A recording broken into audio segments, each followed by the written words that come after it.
Middle East expert James Bowden and also former Indian ambassador Mr. Anil Triguniath. A very warm welcome to the both of you. Ambassador Triguniath, let me start by asking you, both the sides, they have decided to halt fire for now. How do you look at that, the latest as far as this escalation is concerned? Do you think this mini ceasefire, as I would like to call it, do you think this mini ceasefire will hold? Well, I think that it is very difficult to say because the both sides have been on this escalation and retaliatory metrics, or as they call it, the trap they both are in. And as you know that both Iran and Israel have been suffering from this MAD syndrome for nearly 4 decades. And so, but in this particular war, which has been launched on February 28th, frankly, the Americans are very keen to have some kind of a deal and get out of it.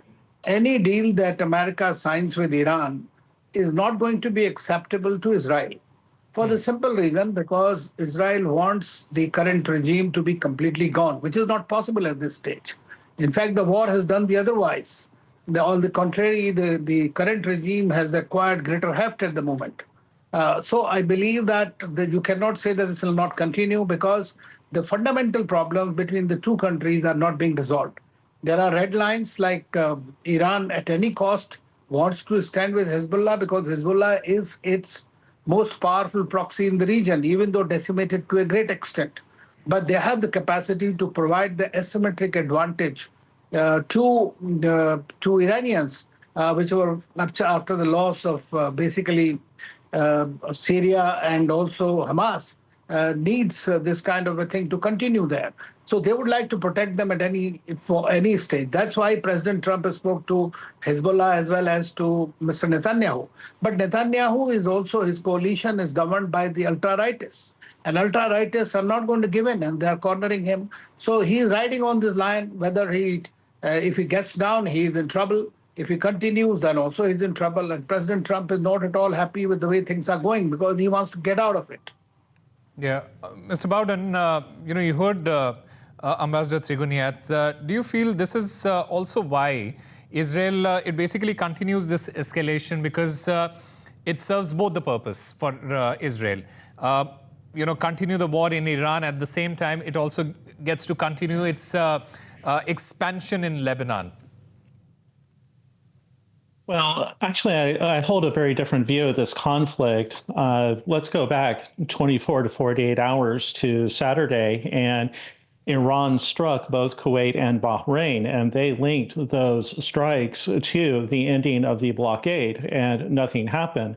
And then all of a sudden, they take a very disproportionate response to the unfortunate and unlawful bombing of 2 apartments in southern Beirut, but it seemed very out of step with the extent of what we have seen. I mean, there are far more consequential reasons that they could have cited for hitting Israel at this time, but I think that they have been in search of a quasi-casus belli in order to try to move this confrontation and this war into a new phase, and they had to bring Israel into it in order to do so. So we need to look at where the Iranians are coming from because we are getting to that threshold where they need to have items coming in. They need to get their economy back on track. They need to get the blockade opened, and the only way that they can do that is by force of arms. And so Israel's role in this has definitely been, from my view, well proportionate to the provocation that they have received from Iran. And so I think that the only real significant thing that we have brought out of this by Israel's view is that Donald Trump does not call the shots in Israel. And I was very afraid of Donald Trump saying that because Benjamin Netanyahu, if there is anything about his character that is consistent, is never tell him what he cannot do. If you do that, he will do everything in his power to do that thing. Mr. Bowden, if Donald Trump does not call the shots, what happens to the war then? Do you feel that Israel is going to continue doing what it is doing and there's going to be no ceasefire? Well, I think that Israel continues to play a spoiler. I mean, they're definitely going to interfere with this. It's really difficult to say. You know, I'm actually getting more and more definite on the opinion that Donald Trump is seeking a diplomatic off-ramp to this conflict, and that Israel, I mean, this is something that was well planned. This was something well articulated, that if the Iranians hit them, they would respond. So I'm sorry, maybe I've lost a bit my train of thought here. No worries. Ambassador Trigunyat, when we look at the larger picture and when we talk about diplomacy in general, a ceasefire was announced. There was a lot of optimism. The fighting has now resumed. Does that tell us that diplomacy today, it is actually struggling to solve conflicts and it is instead focused on simply managing crisis? Or has it always been that case?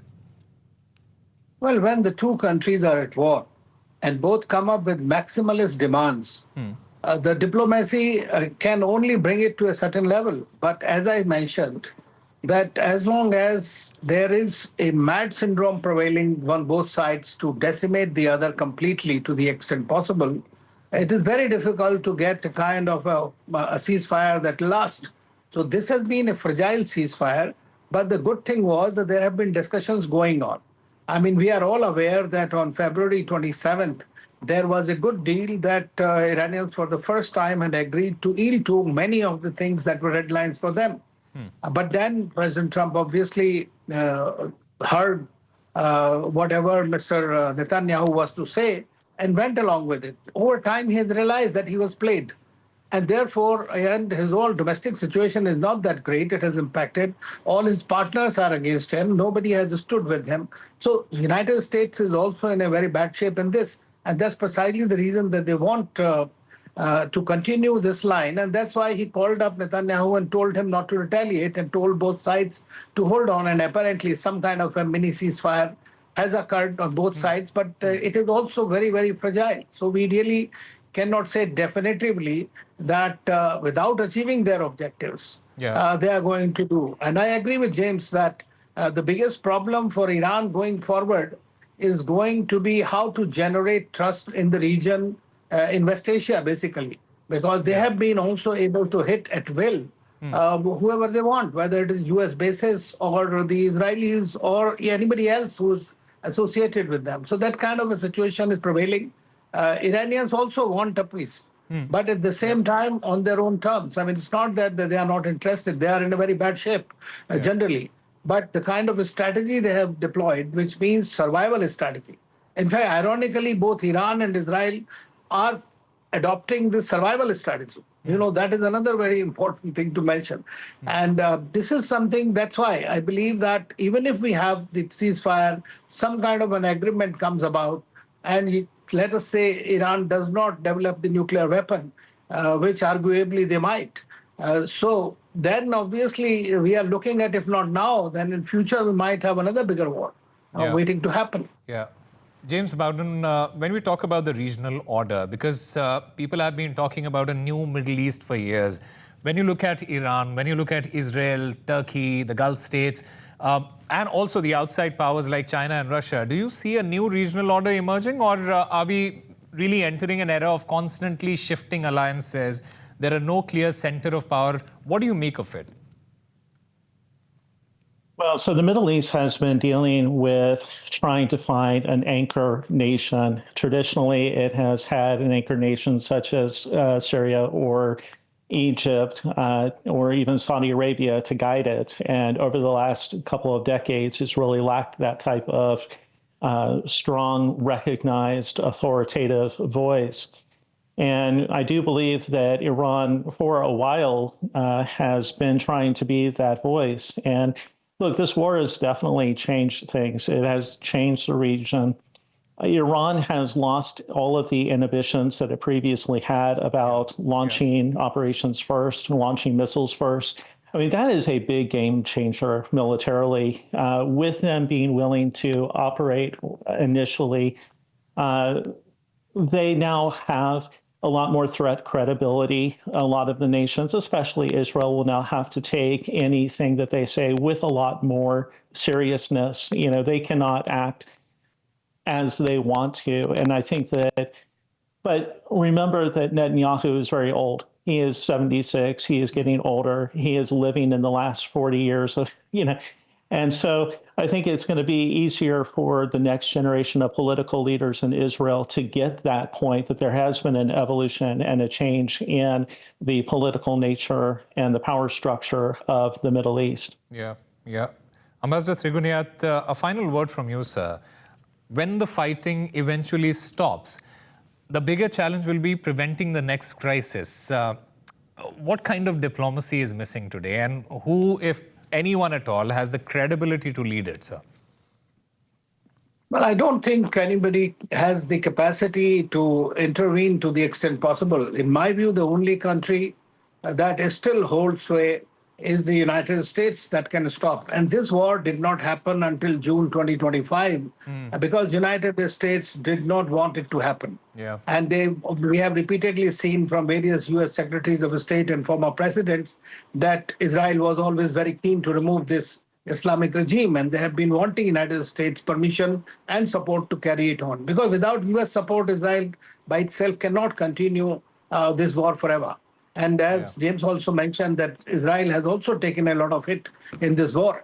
And so I believe that the United States will have to recalibrate its policy, and hopefully this particular war, in which they have not been able to win convincingly, I think should be a very good example for them to follow, that the peace in the region is of utmost importance, not only for them, but for the rest of the world as well, because everybody else is suffering because of this war. Absolutely. Ambassador Anil Trigunyat and James Bowden, thank you very much for speaking with our team.